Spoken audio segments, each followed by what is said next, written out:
I was looking for something that I could really find a new challenge. Let's put it that way, a new challenge. And of course, the opposite, the absolute opposite was etching.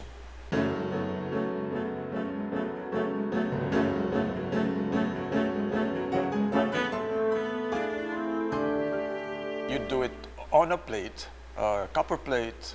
Then, while you are working on the copper plate, the idea is, if you have you put your plate, your copper plate, in acid for it to be actually, it's called bitten, it's biting. It is, even the name of etching comes from German, that means biting in Danish, I think it says. Etching comes from that, the fact that you're going to put that, and it's you're controlling how deep or how much or where the acid is going to attack.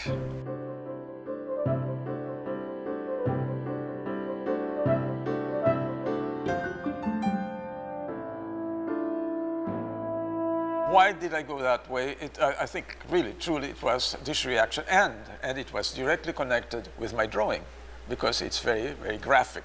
Well, it's one of the graphic arts in any case. So I started with thinking that, well, it would be some just novelty, and then I got passionately involved, and really just went on for about 5 years. Crazy, crazy, crazy, crazy, because materially, as much as fresco, or even more so than fresco, there's very little market for it.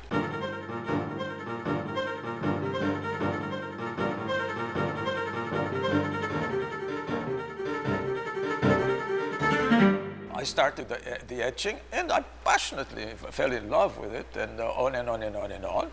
And then, what do I get? I get this thing of the print of the year for the Cleveland Museum of Art, which is one of the greatest museums in the world. Really is, really is, really is. And the Far Eastern collection is one of the best in the world.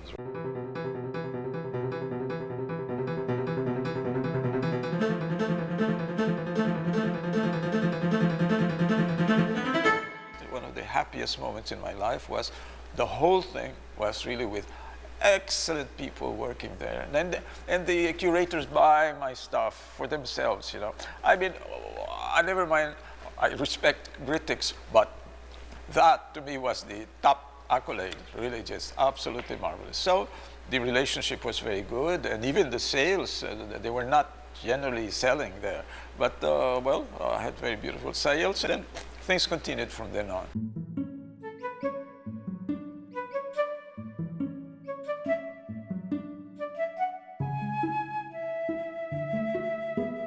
I had the first one-man show of prints in Philippine art history in 1957, and that was at the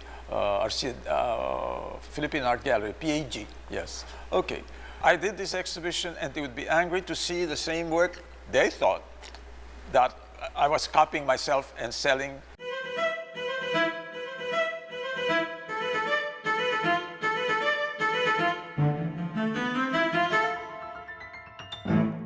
It's a multiple, it is a multiple, but each of the pieces are an original. How is that possible?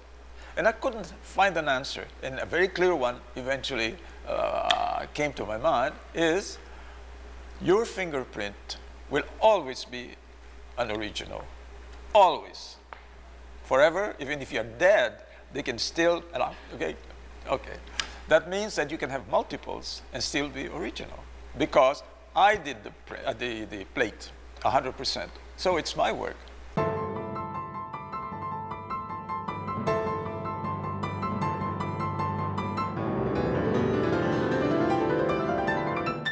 Well, this print was for me the joy of my life in the world of prints, because everything went so well, and it opened so many doors and so many collections and so many museums, and really was.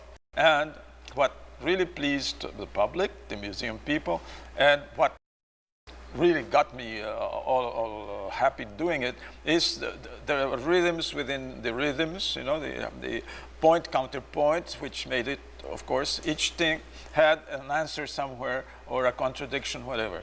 And in the case, yes. So this is etching. This is etching. All these are etching. So This belongs to the Museum of Cleveland Museum. This one was ordered by the International Graphic Arts Society of New York. And that too was very popular. They said very electric, that way, almost like a lightning. If you don't get it right the first time, all you do is wipe with the gasoline, the varnish, and then you start again till you get it right. That's what I loved about it, because it liberated me from an idea that one had to paint only with brushes. And well, you can paint with any damn thing that comes along that pleases you. That you should do, I think. Well, at least I do. So from very academic approaches, I ended up with my own way, because I had a big problem with the seniors in the School of Fine Arts in Paris, because they resented my freedom. This is the first stage. As I was explaining, you make stages, because you draw in, you scratch the plate off with a needle, sort of, and it's like drawing. I could have left it this way, but I wanted to go further and give it more relief. All these movements of someone selling apples, and I called it Eve. She was tempting the passerby. Here is another technique, which is, what do they call it? Stencil. Making a stencil with a varnish that is called soft ground varnish. Instead of, because this takes endless time to do it one by little, it would take too long. So you make a cutout, then you put your varnish in there, and then of course you have to work on it and make it look fluffy and make it look, make it look like a cat. So this was for the Associated American Artists in New York. This, you see how you can start very confused. I knew what I wanted, more or less, of course. And this is the first state, and this is how it ended, as a lobster. It ended up as a lobster. You see how it goes. I had to, of course, push back the background so that this will come out. So the professor, one day he said, "I'd like to see you do a flower." I said, "Oh, wow, a flower." He said, "Yes, yes, just do it your own way." So I tried it, and then I've not stopped doing flowers ever again. I mean, I've continued doing flowers and then doing flowers and doing flowers, yes. So off we go. And this is my first flower in prints. A chrysanthemum. This is what would you call a shipwreck, shipwrecked. We had so many during the Japanese occupation, the liberation particularly. Yes, so the technique would be too involved. What is interesting here, for those who don't realize how varied the techniques are here, is this is Scotch tape that is stuck onto the plate for the acid not to penetrate, and then worked on it. The idea here is all these big sweeping rhythms here, straight, straight, straight, and these that are counteracting that, and this pointing in to the boat. Yes. There was a danger that the eye would go out, so that I have these things to stop the eye and get it back circulating within the etching. I think it was in 1963 or 64. That was at the Luz Gallery, and these were black and white etchings. And when I saw my first few prints, I was flabbergasted. I was moved, because this was so emotional. His prints, it's like nothing I've seen before. It was the quality of the lines. They were not perfect, and the subject matter were those that are really depressing, and yet so beautiful. You know, shanties, the bamboos, the roots, decaying things, you know, fat women. So it's really amazing. He was one of the first expressionists I ever encountered. It's not just his drawing style. It was the message that he was communicating or expressing. This is not just any ordinary drawing by some artist.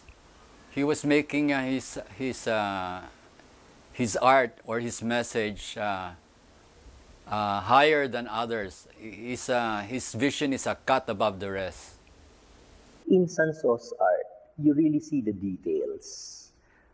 Juvenal Sanso is the kind of guy that once he puts himself into a particular type of art, he would really experiment and exhaust all means and modes and methods to achieve the best out of it.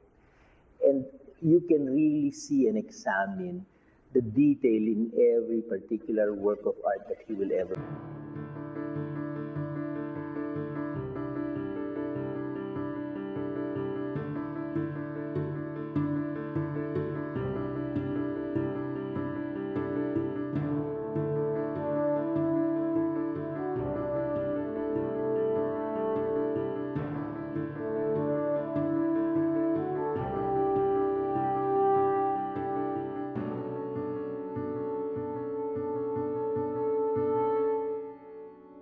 Etching have rewarded me the most in international exposure. The museums, the great collectors, and all this came because I was offering something that nobody had, or very few artists were devoting their time to that.